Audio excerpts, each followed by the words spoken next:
नमस्कार दोस्तों। शनि देव को क्यों चढ़ाया जाता है सरसों का तेल? क्या है इसके पीछे की मान्यता? तो आइए जानते हैं। दोस्तों, आप तो जानते ही होंगे कि सूर्य पुत्र शनि देव का क्रोध व्यक्ति को राजा से रंक बना सकता है और इसी क्रोध से बचने और जीवन में सुख समृद्धि बनाए रखने के लिए ज्यादातर लोग प्रत्येक शनिवार को शनिदेव को सरसों का तेल चढ़ाते हैं। लेकिन क्या आप जानते हैं कि शनिदेव को सरसों का तेल कब से और क्यों चढ़ाए जाने लगा? दरअसल इसके पीछे एक पौराणिक कथा छुपी हुई है, जिसके अनुसार कहा जाता है कि एक बार लंकापति रावण ने अपने महल में सभी ग्रहों को बंदी बनाया था। उनमें शनिदेव भी शामिल थे।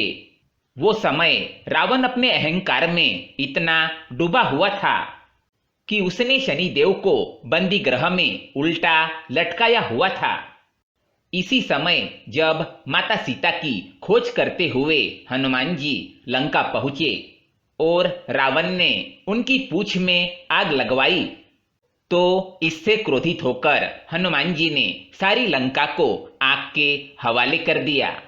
दोस्तों, जब लंका जलकर राख हो गई तो सारे ग्रह तो रावण की कैद से मुक्त हो गए, लेकिन शनिदेव उल्टे लटके होने की वजह से मुक्त नहीं हो पाए और काफी लंबे समय से उल्टे लटके होने के कारण उन्हें असहनीय पीड़ा हो रही थी। उनका शरीर दर्द से तड़प रहा था। शनिदेव की ऐसी दयनीय हालत देखकर हनुमान जी को उन पर दया आ गई और तभी उन्होंने शनिदेव के पूरे शरीर पर सरसों के तेल की मालिश कर दी, जिसके बाद शनिदेव को दर्द से राहत मिल गई। इसी क्षण हनुमान जी पर अत्यधिक प्रसन्न होकर शनिदेव ने कहा था कि जो भी भक्त शनिदेव की पूजा करते समय उन्हें सरसों का तेल चढ़ाएगा तो उसके जीवन की सारी समस्याएं दूर हो जाएगी। दोस्तों, मान्यताओं के अनुसार तभी से शनिदेव को सरसों का तेल चढ़ाने की शुरुआत मानी गई है। इसके अलावा सनातन धर्म में एक दूसरी कथा भी विख्यात है, जिसमें बताया गया है कि शनिदेव को तेल क्यों और कब से चढ़ाए जाने लगा। एक बार शाम के समय हनुमान जी राम सेतु के समीप बैठे अपने प्रभु श्री राम के ध्यान में मग्न थे। तभी उसी समय शनिदेव आकाश से समुद्र तल के किनारे पहुंचे। उस समय शनिदेव को अपनी शक्ति और पराक्रम पर बहुत अहंकार था। वो सोचते थे कि उनसे अधिक शक्तिशाली धरती पर कोई नहीं है। फिर शनिदेव की नजर जैसे ही राम भक्त हनुमान पर पड़ी तो वो उनके समीप पहुंच गए और कठोर आवाज में बोले, ए बंदर, क्या तुम जानते हो मैं कौन हूं? मैं महाशक्तिशाली सूर्यपुत्र शनि हूं। ऐसी कड़वी बोली सुनकर राम भक्त अपने नेत्र खोलते हुए बड़े ही नम्रता से बोले कि महाराज, आप कौन है और यहाँ पर किस उद्देश्य से आए हैं? वो फिर क्रोध में बोले कि मैं परम तेजस्वी सूर्य का पराक्रमी पुत्र शनि हूँ। संपूर्ण ब्रह्मांड मेरा नाम सुनकर कांपने लगता है। सावधान, मैं तुम्हारी राशि पर आ रहा हूँ।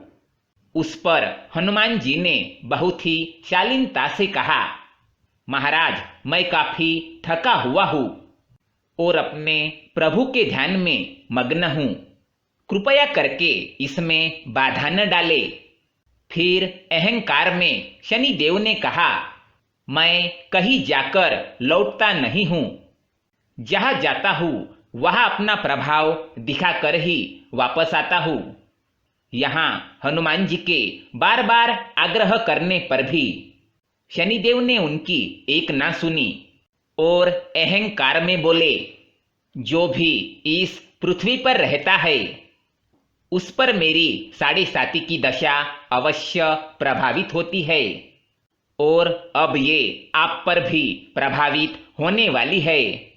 अब मैं आपके शरीर पर आ रहा हूं, इसे कोई टाल नहीं सकता। उन्होंने फिर वैसे ही जवाब दिया, ठीक है, आपको आना है तो आइए, लेकिन यह तो बताइए कि आप रहेंगे कहाँ। ये उत्तर देते हुए शनिदेव गर्व से बोले, मैं अपने 7.5 में शुरुआत के 2.5 वर्ष मनुष्य के सिर पर बैठकर उसकी बुद्धि को विचलित करता हूँ। अगले 2.5 वर्ष मनुष्य के उदर में बैठकर उसके शरीर को अस्वस्थ बनाता हूँ और अंतिम 2.5 वर्षों में मनुष्य के पैरों में रहकर उसके पथ से भटकाता हूँ। ये कहने के बाद अहंकारी देवता हनुमान जी के सिर पर जा बैठे। उसके बाद हनुमान जी को मस्तक में खुजली होने लगी और हनुमान जी ने अपनी गदा उठाते हुए श्री राम का नारा लगाते हुए तेजी से उस स्थान पर मारा। जैसे ही गदा शनिदेव को लगी, वो हनुमान जी को बोले, ये तुम क्या कर रहे हो? हनुमान जी बड़ी चतुराई से बोले, मेरे मस्तक में खुजली हो रही है, मैं अपनी खुजली इसी तरह मिटाता हूँ। और ऐसे कहते हुए उन्होंने फिर एक बार अपनी गदा अपने सिर पर मारी, जिसके बाद शनिदेव उनके पेट पर आ गए। इसी तरह वह उनके पेट से उनके पैरों में भी गए। उसके बाद हनुमान जी नारा लगाते हुए फिर एक बार अपनी गदा अपने पैरों पर मारते हैं। इसके तुरंत ही बाद शनिदेव राम भक्त हनुमान जी के पैरों में जा गिरे और बोले कि हे करुणामय, हे महावीर, मुझ पर दया कीजिए, मैं अपने अहंकार का दंड पा चुका हूँ, मुझे क्षमा कीजिए, मैं आपकी शरण में हूँ। हनुमान जी बोले, हे शनिदेव, मैं आपको मारना नहीं चाहता था, परंतु मेरे शरीर में केवल मेरे प्रभु श्री राम ही रहते हैं, यहाँ किसी दूसरे के लिए स्थान नहीं है। दोनों देवताओं के बीच संवाद यूं ही चलता रहा और जब शनिदेव ने दर्द से कराहते हुए कहा कि हे प्रभु, मेरी इस असहनीय पीड़ा को दूर करे, मुझ पर दया करे, तब हनुमान जी बोले, तुम मेरे भक्तों के राशि पर कभी न आने का वचन दो, तभी मैं तुमको पीड़ा मुक्त कर सकता हूँ। दोस्तों, इसके बाद शनिदेव ने महावीर हनुमान जी की बात मान ली, जिसके परिणाम स्वरूप शनिदेव को हनुमान जी से पीड़ा निवारण के लिए तेल प्राप्त हुआ और मान्यताओं के अनुसार तभी से शनिदेव को तेल चढ़ाया जाने लगा।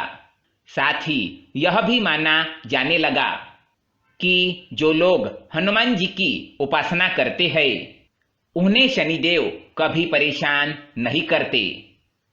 धन्यवाद।